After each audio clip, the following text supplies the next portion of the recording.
Jupiter at night. Jupiter at night. Presented live on the internet.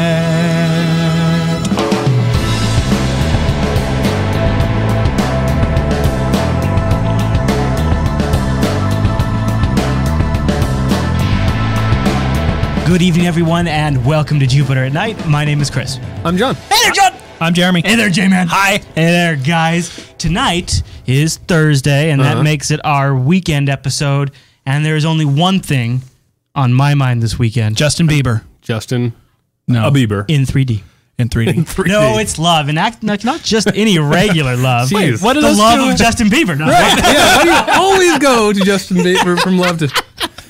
no, it's the math of love, you guys. Valentine is coming up. Yeah. Math. And it turns out that we're just all a couple of dumb animals. All of us. All of Because us. there's just a basic math to what people find attractive, and we're going to break it down for you in tonight's episode. There was an article last month, so Yes. okay, this isn't exactly timely. It's a month old. Valentine's is timely, yo. Of course Yeah, it yeah, is. yeah. Let's get nerdy on. prepare. Let's get nerdy on love. This was published by OkCupid, which we're going to actually talk a little bit more about later on in the show. But these guys basically took all their back-end analytics from, examining how people react to an online dating site, all of the profiles and all of the years of data that and they got geeky about it. Yeah. I mean, they Nice. took the numbers and they figured out how to add them together. Sort I by like page. that. Yeah. So they got a calculator. Yeah, they did. And they said, "Wait a minute here," and we're talking about now. This, I don't know, John. I thought it was you and I, maybe like on a joint failures like a year ago or something. Yeah. There was like a way they could composite a bunch of faces to get like the Oh, ideal. no, that was a long time ago. That was... Yeah, okay. It was fascinating, though. Yeah. Yeah, there's a site. You can still find it if you look, but pretty much what they did, it was... You can't find it if you don't look. No. Yeah, don't not look, because you will not find it. It's good advice. But basically, they just took a bunch of different faces. It was some school. I don't remember which one did it, but probably like just hundreds of them. And you could choose. You could select a few and then just kind of combine them together. And that combination was always really hot, like very attractive. More attractive than like them individually. Yes, far more attractive. So when the J-Man was talking about this today, I thought, oh yeah, John and I talked about that years ago. But yeah, it's and different. there have been other studies out there about facial, like you were saying, like symmetry. You brought that up earlier. Well, this just during shows. the I think pre-show. that study, like, I mean, maybe I'm reading too much into it because I don't remember exactly what their official results were. But it really just kind of showing that, you're kind of getting the best of different cultures. So you mix like different races. You take a little bit of this, a little bit of that. and you're gonna get like the best of everything, pretty Right. much. And it turns out looking pretty good. Now So- what's this about? This one is actually about how men react to women's profile pictures, and it objectifies a little bit. So I apologize in advance if we offend any of our female viewers, all two or three of you. We are not attempting to. We are just covering the map. And it just happens that way. When we talk about girls, it's probably going to offend somebody. But we're doing it as nerdy as possible. yeah. So a few real-world examples that OkCupid used in there are Kristen Stewart, I think is her name. Kristen Dunst? Christian No. Bell. Kristen Bell. Yeah. I got the first name right. From Mars something. Now they Veronica used, Mars. Yeah. and from Heroes. And Heroes. Hero- Yeah. So Yeah. they used her as an Sparky. example of somebody that almost everybody thinks is at least cute, if not really attractive. All guys. And then as on the other side of the spectrum, they used Megan Fox, which a lot of guys think is, oh my God, hot. Gorgeous, yeah. But also turns off a certain amount of Yeah, guys some as guys well. don't like her. Some guys knock her for a unibrow or because they're homosexuals. Yeah. It's probably the latter. Polarized. No, but anyway, so the idea here is if you, we've got the graphics here. So if you look under Ms. Bell's picture, it shows that most of the responses are towards the top end, but not the top end. Yeah, she's got very, very little amount of negative feedback. Right. But she has a lack of surprising high amounts of feedback. Exactly. Meanwhile, we have Megan Fox there's got a ton of positive feedback. but also a huge amount of negatives. More low than than the Kristen other. Bell. Yeah. Now, the idea behind this whole math of beauty thing is they actually took that, applied it to real life profile pictures as well, and looked at the amount of responses that each of these girls is getting. Same deal. To their profiles. Okay, so based on... All right. So these here's are a couple real world Okay. examples. The one on the left generally considered actually more attractive overall, and the one on the right is the one that gets a little bit more of a controversial response. But she gets like 3, 4, 5 times as many responses on the site, the one on the right. So the idea here is that So they're not always so if the most beautiful or attractive women don't necessarily get the most attention. exactly. Right. That's kind of what it breaks down Since this to. is based on comments, you were saying that one of the reasons they think this is the case is because people think they have a better shot at it because there's not as much competition. They do admit that could be the case. So like a predatory thing, if you think there's less competition Right. for the girl in the cave, maybe you will be more likely to enter the cave. It's all about self-doubt. And I'm not good enough. There's too much competition. This girl's not perfect, so maybe she'll like me. Now, I would actually recommend anybody interested in this topic, go check out the article in depth because they have math. I'm not kidding you. They actually break down these. Yeah. There's a formula. There's a formula. It's all very scientific tell on you how exactly attractive you are. Well, not even just or how much responses how much responses you'll get based on your type of attractiveness. So like they'll say if you're in this range, you can expect this. Exactly. So is it like an automated tool?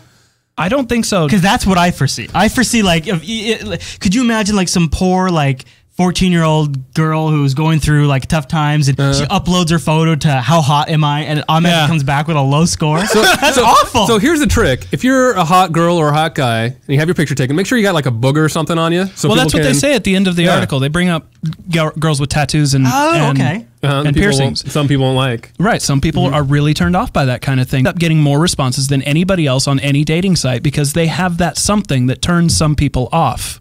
It's just how the math works. Huh.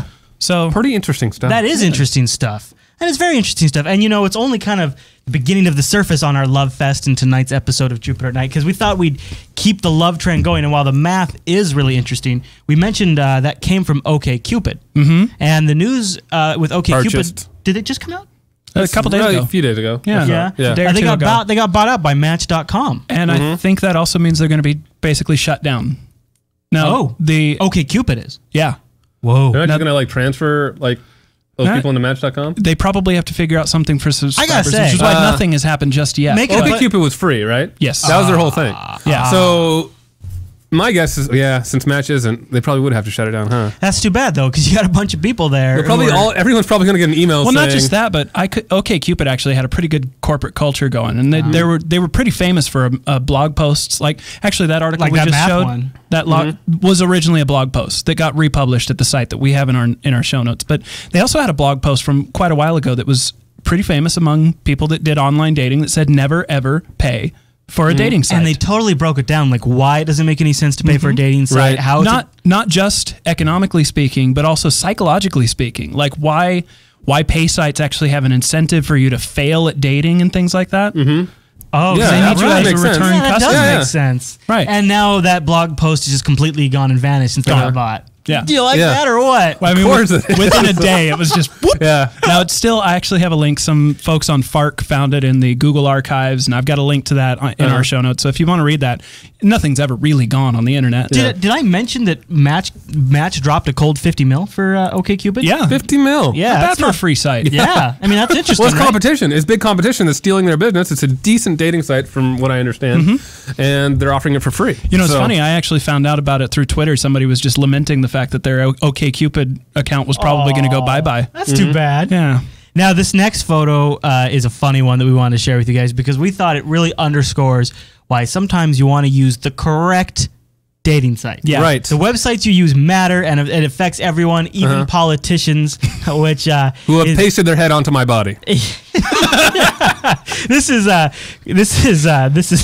I'm eternally grateful that this article has cropped the photo. It came out today. I know, right? I think it came out today. Yeah, it did. And Do you want me to seduce you? this is supposedly he's wearing pants in this photo, according to him. But this is Chris Lee, who is a Republican congressman. Yeah. No longer. Yeah, he resigned after sending out this photo of him without his shirt on. Well, Craigslist. he's a married Republican, is my understanding. I thought he was just embarrassed by that incredibly low-tech, crappy cell phone that he has. I mean, come on. Isn't that a droid? That just looks awful. Oh, no, it looks like a BlackBerry. It looks like yeah, it does. I mean, look at it. Plus, that picture looks like it's like less than a megapixel. But I guess it's all about the passion. I like how like defeated he looks in the picture. He doesn't look happy, or he just looks like, What's up? this is what I'm doing. Yeah. Where's the smile? He's 34. Oh, he's saying to a 34-year-old woman, and she then went and posted it online. So It'd be so much better if he was winking. He put it up on Craigslist. Yeah, don't put it on Craigslist. Don't put it on Craigslist. Don't. Use Match.com or... Don't use Match.com. Right. I actually... You know, maybe a future show I'll do some sort of expose on those. You know, I'm single, so I might as well. Yeah. So far, as just like, I haven't paid for any of them. Geek to Geek seems really good. Yeah? Yeah, honestly. But, Not Craigslist Casual Encounters? No. Can I tell you, I was walking Find around some. today. I was walking around today at a client, and a guy came up to me, and he handed me his phone, and he said, "Play this." And I played it, and he was driving down the road, and it was a radio ad for a cougar dating service, followed by, and this is on XM, followed by a radio ad for a dating site, and I forget the name, and this is why I almost didn't bring it up. Is it the one where you cheat? For married people! Yeah, there's a few of them, I think. No, I've heard that quite a few times. Well, that's what he should have used then. yeah. God, cheapskate. There's Get a off whole Craigslist. thing, like, talking about discretion, but it's for married people who want to cheat. Wow. This time of year. That's what it was. Ashley Madison. Yeah. I won't say who in the chat room. I almost said who. Somebody knows about it. Yeah.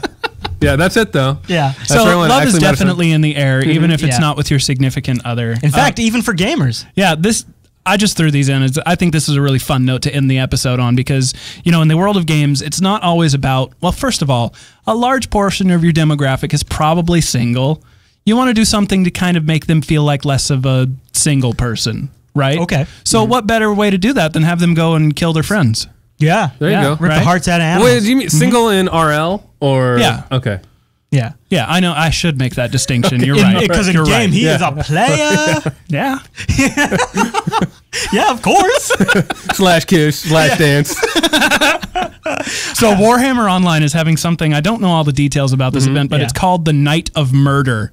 And that sounds adorable, doesn't it? Oh, that really does sound- romantic. It's going to run from February 28th or February 8th until the 22nd, so it's already underway. It just kicked off. And it's to celebrate Valentine's Day. Yeah. Now, my favorite, though, that I came across today, though, is from a game called Fallen Earth, which it's not very widely played, but it's an MMO. Okay. And their special Valentine's event will include the ability for players to craft something called a Heartbreaker, which enables them to rip the hearts out of their enemies, preserve them, and then give them to their friends as gifts. Oh, that's so awesome. Wow, now that's a gift That's of so love. awesome. That's a real passionate gift there. Yeah. Now, That is going to create some sensational stories in the news. yeah, A few weeks down the road from that. they're I going to think. blame all kinds of things on that. Yep. Somebody's going to get murdered with their heart ripped out on Valentine's, and it's going to all be blamed on Fallen Earth, and Probably. their subscription base will double. Yeah, probably, actually. That's probably true. Now, in case you don't have any awesome Valentine's plans for Friday night, that'd be tomorrow night, you can tune into jupiterbroadcasting.com/live because Lotso will be live and doing live gameplay events while we record that show. We usually kick off around 8 p.m. Last time we went until 12:30 at night. We hopefully won't go that late again, but you're always welcome to hang out and join us because it's a good time. And then Saturday we'll be live with Stoked, and you can tune in at 11 a.m. Pacific for that. And then Sunday, it's 10 a.m. with the Linux Action Show, and you can tune in and watch that. That is a weekend packed with shows. That's a lot of shows. It's a lot of shows. Yeah. That's for sure. And you're in all of them. I know it. With a newborn. Yes! All right, everyone. Well, thanks so much for watching tonight's episode of Jupiter at Night, and we'll see you right back here Tuesday night.